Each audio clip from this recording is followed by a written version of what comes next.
Revealed last year during one of the first showings of the new series of Xbox consoles, the Ascent is both a stunning testament to the power of Unreal Engine in the hands of small creators, and a showcase for what next-generation systems can offer.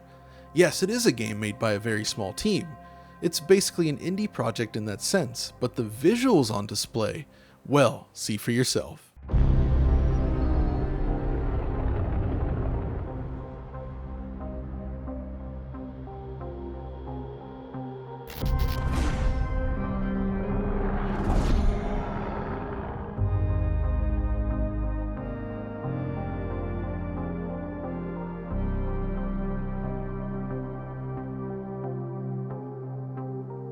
This gorgeous, futuristic cityscape soaked with atmosphere is truly a sight to behold.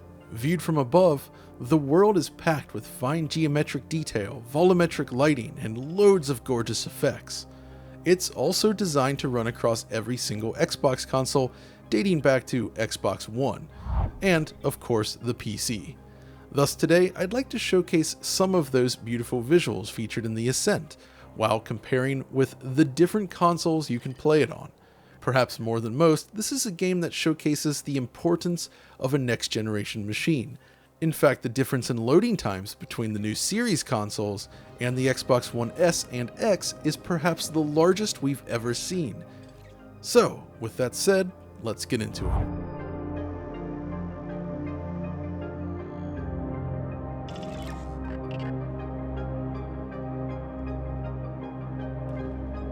The Ascent is a game built primarily by a team of 12 people, along with assistance from support studios of course, but you might be surprised by the sheer fidelity of the experience. There's a ton of detail filling each and every screen in the game. It was created using Epic's Unreal Engine 4, and it utilizes many of its techniques to great effect. Gorgeous bokeh depth of field, PBR materials galore, brilliant particle effects, and excellent lighting are really just the tip of the iceberg.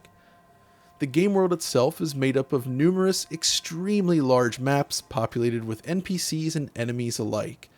The size and scope are very impressive. There are loading screens, mind you, but they're few and far between. It feels very seamless overall. The world itself is primarily presented from an isometric angle, with some occasional camera flourishes in specific sequences. As a result, it almost feels like a living diorama. It harkens back to the old days of pre-rendered isometric PC games, but this time everything is rendered completely in real time. From this perspective, the quality of the materials and the way they reflect light is important to creating a real sense of detail, and the Ascent excels in this area. Using a mix of techniques, you'll see objects and the environment itself reflect realistically across the surfaces. Then there's the pyrotechnics and overall attention to detail you get when utilizing them. You'll have to fight your way through a wide range of environments during your time with the game, and many of these areas exhibit actual damage modeling, at least to a degree. Things like these pillars, for instance, they break apart as they take fire.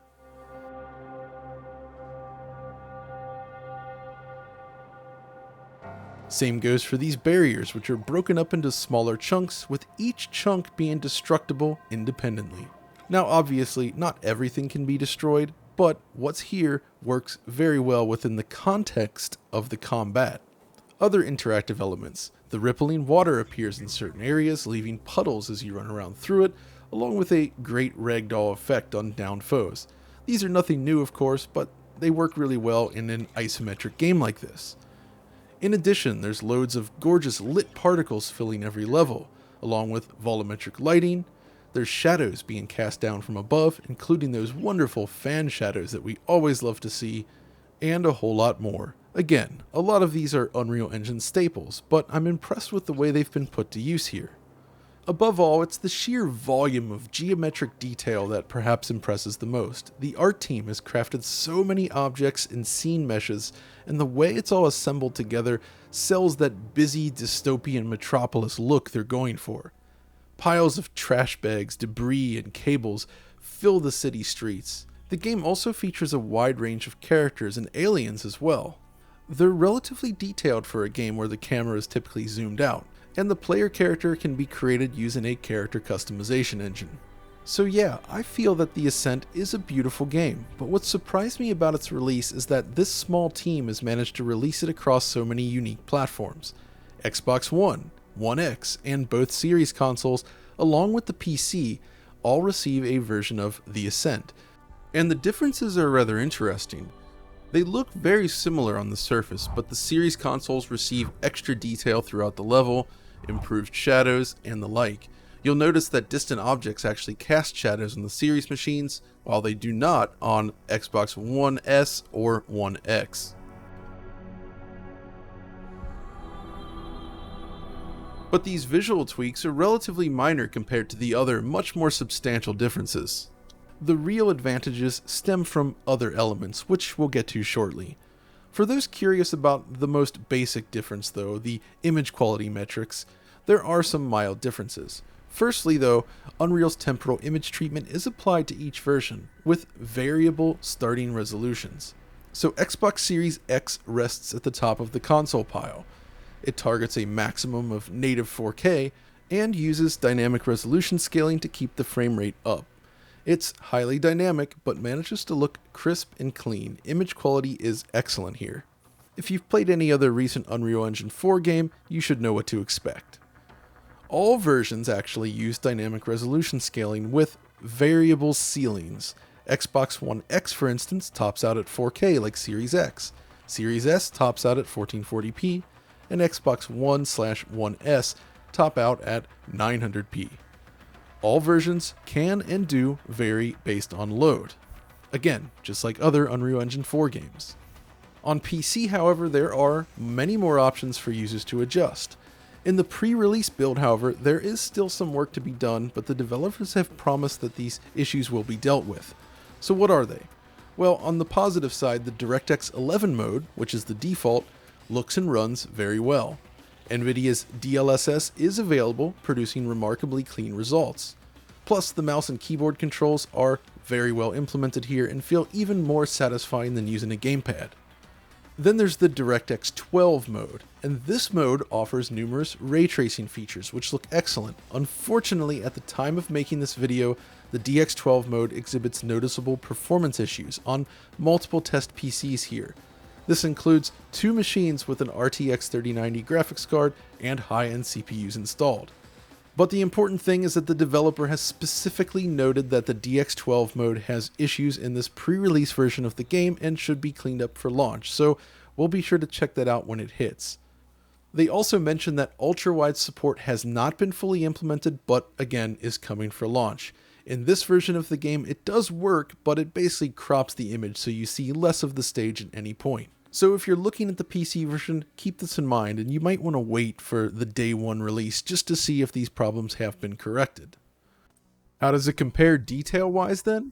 Well, the range of options available allow you to choose between low, medium, high, and ultra settings. This is how they compare.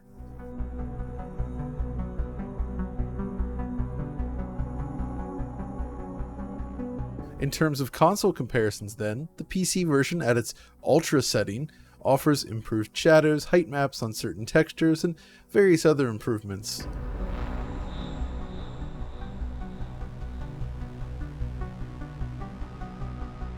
The PC side is also using DLSS in quality mode. You can see how more detail is resolved in the scene as a result.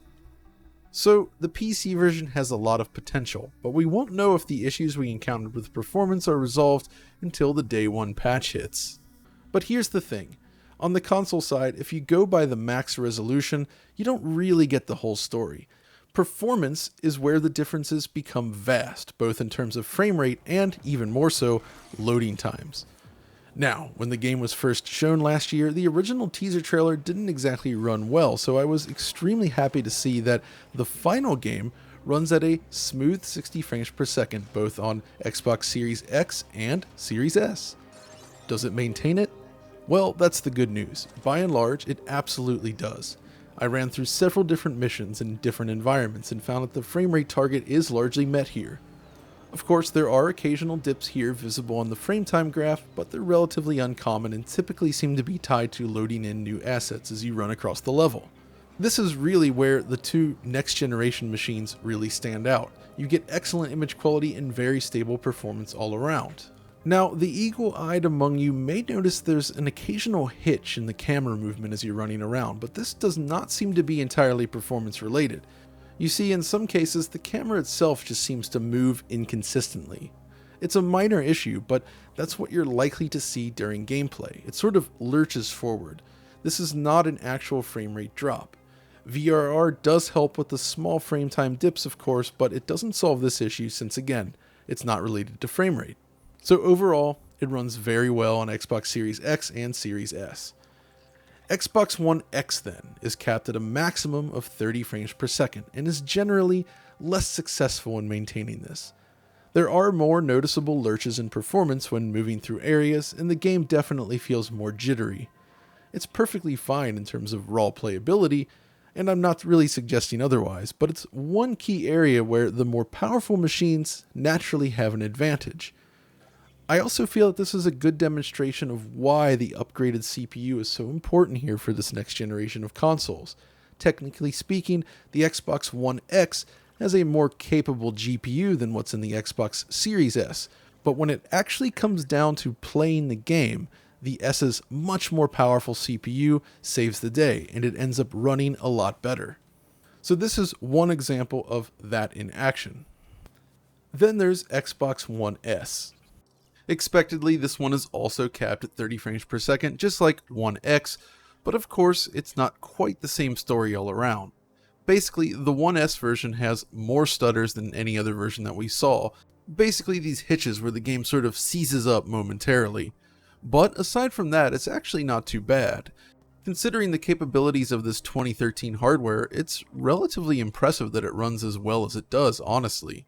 Yes, it's the inferior experience compared to every other Xbox version, but seriously, it's still actually quite playable. It kind of impresses me in the same way that the Switch running, say, Doom Eternal impresses, although the Xbox One S is still much more powerful than Switch.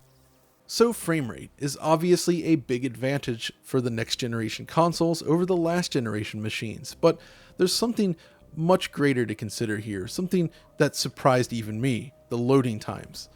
So firstly, it is important to note, this test is based on the build that we were playing as of July 27th, 2021. So depending on when you see this video, it could be improved with a patch. Got it? Okay, so firstly, Series X and Series S. Loaded the game up, started a new game, and found that the loading times were perfectly serviceable. I did note that it's not quite as fast as other games on the Xbox Series consoles, sure, but it's certainly not bad. Sometimes this is just how things go with Unreal Engine 4. More importantly, once you're in the game, it takes very little time to transition between areas, so you sometimes ride in an elevator or a taxi and it's very fast. More importantly, respawning after death is almost instantaneous. It's great. The only downside currently is that Quick Resume is not supported in this build. But okay, what about Xbox One S and Xbox One X? Well, with the game installed to the internal drives, the results were surprising enough that I decided it's time to bring back Let's Play a Game While It Loads. Yes, the gap between Series X and Series S is so vast that this was kind of the only way to really make the point about the upgrade you get with these machines. And this is a useful stress test here. The issue here lies not with the hardware specifically so much as the actual game itself. If you were to run this on any other console with a mechanical drive, you'd probably see results exactly like this. The sheer speed of the Xbox Series X and S SSD basically chews through this as fast as possible, but it's still a heavy game in terms of loading. Okay, so to do this test, I thought we would go back to something we've done in the past. I first did this on Ark Survival Evolved on the Nintendo Switch, where I played Contra 3 The Alien Wars while waiting for the game to load. That was another Unreal Engine 4 game, by the way. But for this one, I thought we would up the ante, drop the cage, go all the way. I'm bringing in a guest. So to join me for this special loading screen extravaganza, we have Audie Surly. How's it going, John? Pretty good, pretty good. So let's explain the rules here. So the loading time for this game on the older last generation consoles is slower. Okay, so that's why we're doing this. I'm going to hit new game And then as soon as the screen goes black, we're going to start the timer. And then you're going to play Bubsy the Bobcat, the first Bubsy. I'm going to play Sonic the Hedgehog 2. We're going to see how far we can get in each game by the time the game loads, all right? Can we just note that none of these games that we're playing have loading times? This is true. So I'm going to go ahead and hit new game right now. And here we go. So here we are. First level, Emerald Hill Zone here on Sonic. You're in the first level here of Bubsy. Yes, I'm taking the safe approach for this. I don't want to die and have to restart the level. So I am taking the high route here in Bubsy. As you can see, I am on the rooftops here, making my way through. And that's probably a wise move, because one of the things about Bubsy is that you do die in one hit. So it is a challenging game. Whereas with Sonic, obviously you have the rings. And by the way, I just finished the first act of stage 1. So if you look at my screen, John, we just got the loading screen. So okay, the loading screen has now appeared. So how long did that take? It was 30 something seconds. So now let's get back to Bubsy. So what do we got here? Yeah, so earlier I did what I call the door and meet technique. I took out 3 enemies with the same time interval between them. So you get that little melody, the little chime, and here I'm still on the rooftops and the hilltops of the first level. And I just grabbed the speed shoes in Sonic, so I can kind of dash through this area. I think I started kind of on the high road, but I was kind of pushing myself just to get through quickly. So there's a springboard, a loop, and that's one of the tricks is you hold down on the loops to get momentum and also roll through any potential hazards. And then I just finished level 1, and I just arrived at the boss of Act 1. Oh, and we must have just had the loading bar appear. So okay, so there's progress being made on that side. Is this going to be worse than Ark Survival Evolved and I guess one of the Metro games even on console? We're going to find out. But all right, so next stage. I'm already on level 2 as Bubsy doesn't need bosses because it's a good game. Wait, no, Bubsy has bosses. At the end of the 3rd act. Oh, okay. That's how Sonic used to be, and then they went for just 2 acts. And I just finished Act 2, and actually the game is slowed down by that stat screen after a level. So that is annoying. But you should also note that this is a Mega Drive versus Super Nintendo challenge, because I'm playing the Super Nintendo version of Bubsy. All right, well, there we go. So Mega Drive versus Super NES versus the older Xbox One. So, all right. As you can tell, though, I'm playing Bubsy right, because I'm taking my time. I'm not running through at the speed of light. Speaking of taking time, the loading screen has now gone. We have the black screen, so I think within the next 10 seconds or so, we should actually get into that game, the Ascent. But how far can we make it? And I'm almost at the end of the level. Not quite. Let's see. Are we going to finish one of the levels, or is it going to load? Oh, there it is. We almost made it to the end of the next level. 2 levels in. So, yeah, obviously, this is just for fun. And, you know, this is just the limits of mechanical drive. And clearly, I feel like there should still be room to optimize the game at this point. But we've seen it before. Like I said, Ark Survival Evolved is another Unreal Engine game that has very poor loading. We know Unreal Engine can do loading very quickly, so this is a situation where it's the game itself exhibiting this issue on a mechanical hard drive versus, you know, just inherent to the hardware. It would be exactly the same, as I said before, on any other console with a mechanical hard drive, possibly even worse depending on the generation, if you could run it at all, I guess. Also worth noting that things like elevator rides, which are used to transition between different maps in the game world, take a similarly long amount of time. In this case, we're looking at the Xbox One S, and it requires almost 2 minutes of loading before you get back into the world. But that's going to do it for this section, so I'm going to get back to the rest of this video. But thanks for being a guest, Audie. No problem. I'm going to go back to playing Bubsy. All right, well, let's go. So this is a fascinating test, and I feel it's especially interesting when comparing Xbox Series S to the Xbox One X. This is a case where it's clear that Series S provides a dramatically superior experience. It basically matches Xbox Series X in all areas aside from raw resolution, which is basically what was promised from the beginning for this machine. And just to reiterate the point earlier about the loading times, here's how it loads on Xbox Series S. It is also worth noting that in some cases I saw a variance in terms of the actual reported time. Sometimes the game would boot in roughly 27 or 28 seconds, sometimes it would take a little bit longer. But on average, Series S and Series X are both roughly 600% faster than Xbox One X or One S when looking at loading times. So even in a case like this where the game itself isn't super well optimized in terms of loading times, the hardware itself can basically overcome it. Also, here's the elevator ride we showed on Xbox One X running on the Xbox Series S. And as expected, the loading time is faster. Also important to note that just like Series X, respawning on death is very quick. Also, for those curious, this is how the game loads on my PC using a Sabrent Rocket NVMe drive. It is a little faster, but I suspect it's less about the SSD and more about the fact that this is running on a 16-core Intel CPU. Clearly, the game needs some work in terms of optimization for loading. But still, I really feel like it demonstrates just how important CPU and storage speed truly is this generation. Xbox One X technically has a more potent GPU, but these other elements hold it back and you wind up with a lower frame rate and dramatically slower loading times. Both Series S and X deliver a fantastic experience with the Ascent. That said, I do feel the developers did a good job overall with every version of the game. It's just that the loading times are a serious flaw for users of the last generation machines. The thing here though is if they can improve the loading times in a patch, this should also benefit Series users as well. Loading isn't a big deal on those machines, but compared to some other faster games in the system, it could definitely be improved.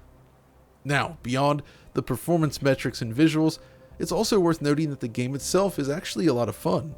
In many ways, it reminds me of a cyberpunk take on Baldur's Gate Dark Alliance, basically a fast-paced action RPG with an isometric point of view.